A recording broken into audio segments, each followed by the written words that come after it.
Excuse me? I misunderstood? Are you hearing this? The audacity.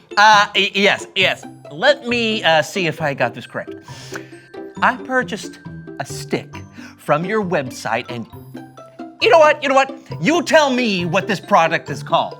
A walking stick. That's right, a walking stick. And let me ask, what is the subject of a walking stick? Oh, you don't understand? I don't understand. Well, let me break it down for you. The subject is the stick, and the word walking is a present participle used as an adjective to describe the action of the stick. Thank you. I've had this walking stick for 12 hours, and I have not seen it take a single step. Not a single Whoever step. heard of a walking stick that doesn't even walk? No. I need to know what you're gonna do about this to make it right, and I want you to call me back. Yeah. Yeah!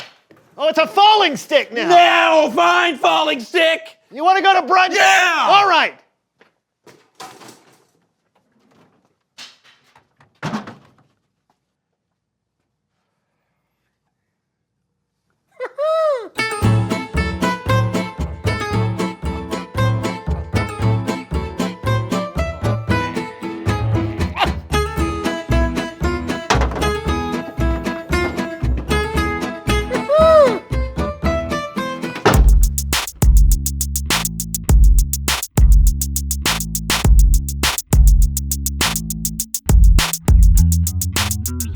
Weasel. Weasel. Weasel was his nickname. Yeah, that's right. Hello, everyone. I'm Brandon. I'm John. And welcome to the So&So Show. Well, John, it's been a fun month. Yeah. We've been learning all about kindness. Yes, and we've learned a lot about hiking in the great outdoors. That's right. I'd like to think that we've become a couple of experts. Indeed. And when you become a couple of self-proclaimed experts, you have to share that knowledge. Absolutely. So that's why we're starting a podcast. No, we're not. No, we're not starting a podcast. I mean, we have our own show, so we can just take the next few minutes and tell everyone what we've learned. Yeah. Why don't you go get your camping supplies, and I will go get mine. Perfect.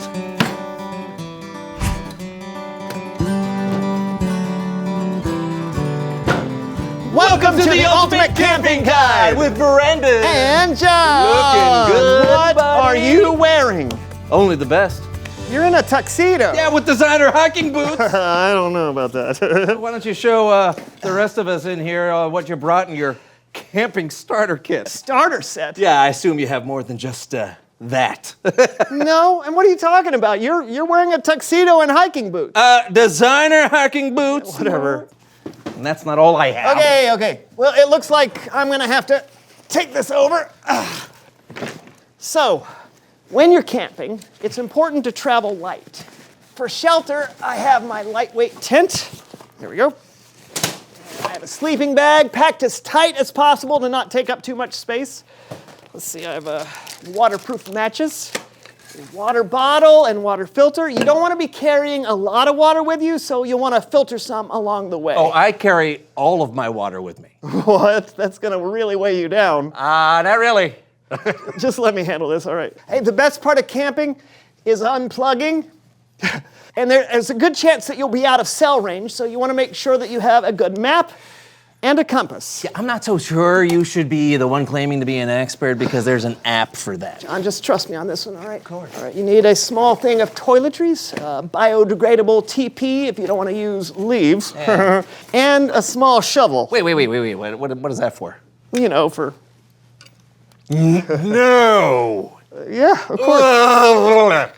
Okay. Yeah, fine. Okay, so finally, your food. Yeah, I only You're gonna take fresh vegetables and meat to grill. Well, you're not going to be able to keep that cold. I'm sure there's a way to do that. I think what you're talking about is car camping.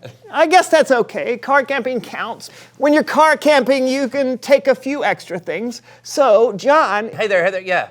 Oh, no, go ahead and back it down the driveway, Earl. What is that? Oh, you'll see. There she is, huh? John, that is not camping. Well, we'll let the people decide. Now, just outside, we have our 35-foot Dreamliner Class A motorhome. You won't have to worry about finding water because you can carry it in your 80-gallon freshwater tank. 80 gallons? That doesn't include the 300 gallons of water that are in the hot tub. Hot tub? Yes. Oh, man. You're gonna need to relax after you hike. You can stretch or cool off in a creek. Well, sure, but you can also cool off with your top-of-the-line dual air conditioning units and then sit down and watch a movie on your 75-inch ultra-high-def TV screen. Or just look at the birds, or the stars, or read a book by firelight. I don't go camping not to have all the comforts of home. I go camping to treat myself. But that's not camping. You're just moving a luxury hotel near the woods. Camping in an RV is the only way to go camping. It is not. I'm not pooping in the woods. It's a natural human function. There is nothing natural about that. You know, Shovels? I don't even think you like camping. Yes, I do. I just think camping is different than you do. I can't anymore. It's Bible story time. Oh, yeah? Oh, yeah.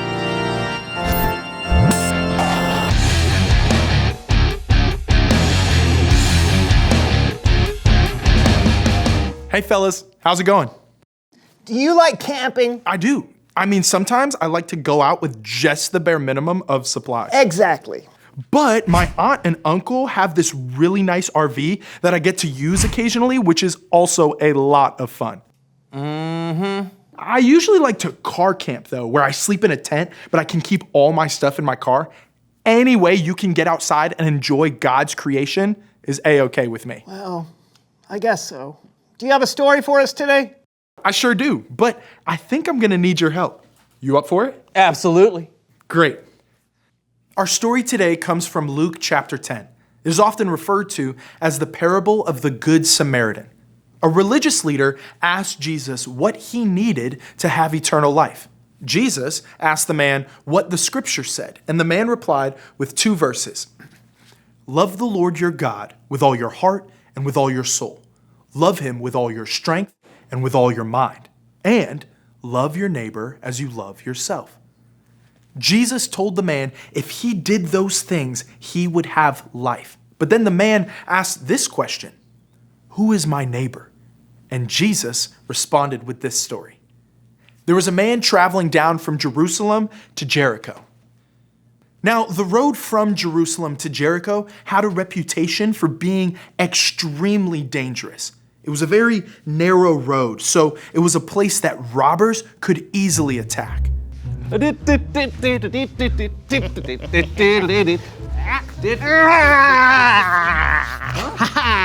Give me all your money. Wait.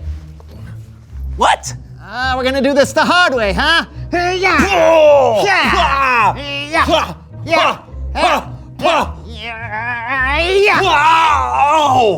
Ow! You haven't had enough yet?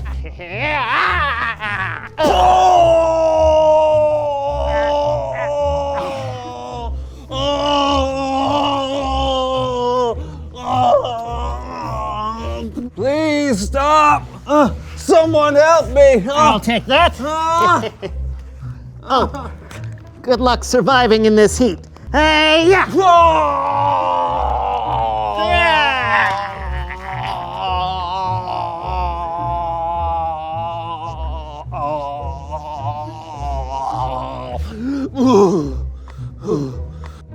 Oh, somebody!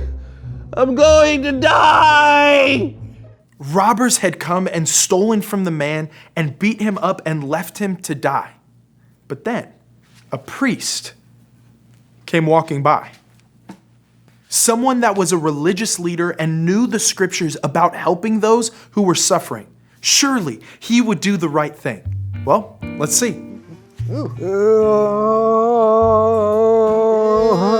Yeah. Stop making that horrible noise.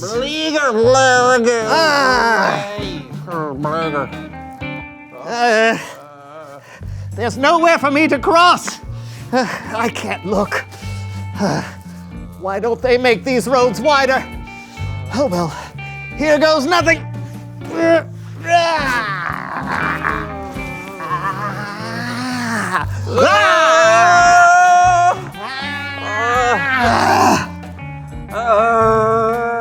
Gross.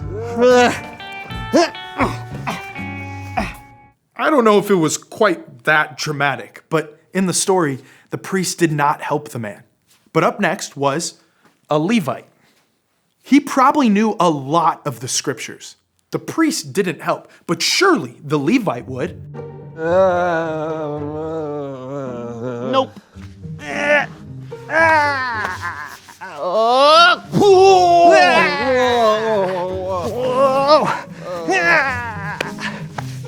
Nope.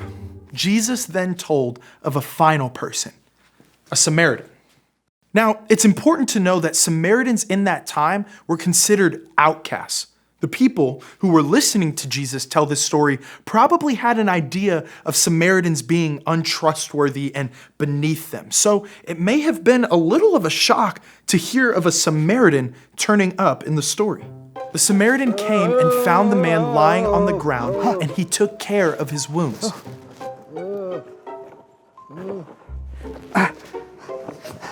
Here you go, friend.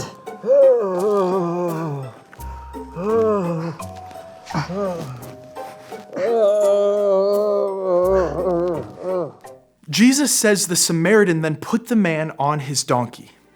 Okay, friend, let's get you on that donkey. Thank you, friend.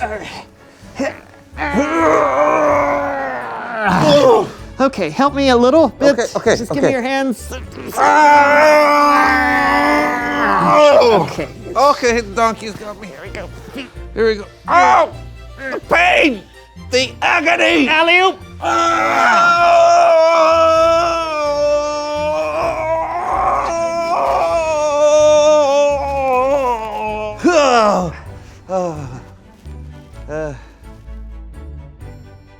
Come along, donkey. Jesus goes on to say that the Samaritan not only took care of the man's wounds on the road, but that he brought him to an inn and took care of him there, and the next day paid the innkeeper to take care of him while he was gone. Jesus then asked, "Which of the three do you think was a neighbor to the man who was attacked by robbers?" And the man who asked the question replied, "The one who felt sorry for him." Jesus told the man, "Go and do as he did." The end. Great story. Yeah, thanks for helping me out. Our pleasure. You know, I have to say, I've heard that story a few times, but it's always good to hear again. Same. It's really cool to see the Samaritan be kind to someone who is so different. I mean, I have a hard time being kind to my friends sometimes when I think about something differently than they do. Right, but Jesus calls us to be kind to everyone, not just the people who are like you, but even people who are different from you. That's awesome. Hey, thanks for the story. You bet. Later. Okay, so maybe camping out in an RV isn't the only way to go camping. Are you kidding? Air conditioning in the woods would be amazing. I want to try it your way next time. And I just want to get out there and rough it for a change. You know, really experience the wide open world. I guess it's possible to be different and still be kind to one another. You know what? I think you're right. Yeah. So, Reveal the question. how can you care for people who are different from you? There are lots of ways we are different from one another. We look different, we act different, dress different, think different. How can we care for each other? Yeah, maybe there's someone you feel like you have nothing in common with. Maybe you can eat lunch with them and ask them what they like to do for fun. You might know someone who doesn't speak the same language as you. You can have them teach you some new words, and then you can do the same. Or maybe you know someone who doesn't look exactly like you. Find some things you have in common. It's important we care for everyone the way Jesus did. And like the Good Samaritan. Yes, so go and talk about it. How can you care for people who are different from you? And we'll see you next time on The So&So Show. Now, my friend, to the woods. I'll drive. All right. I'll bring my shovel. You. It's best to be prepared. Right. I'll Where go we're first. going, we don't need shovels. Hey, we just got some handwritten correspondence in our So&So Show mailbag. Okay. It's a box, but all right. This is from Olivia in California. All right, here we go. Awesome. California. What does Olivia have to say? Dear John and Brandon, I watch your shows all the time. Aw. And I have your devotional. Oh, cool. When you read this letter, can you read it on the So&So show? I don't know. I'm We'll sorry, think we about it. can't. Yeah. I don't know. If you already made one for the week, please read it the next week. Okay. I would love that. By the way, my name is Olivia. Also, I love the Bible stories. Yes. Thanks, your friend Olivia. All right. All right. Thanks, Olivia. Thanks for the letter. If we can read it on the show, we will. But Yeah. I don't know if we're going to have time. Yeah. I mean, maybe during the credits? Yeah, maybe we can work that in next week. Next week? Okay. So tune in next week to see Olivia's letter.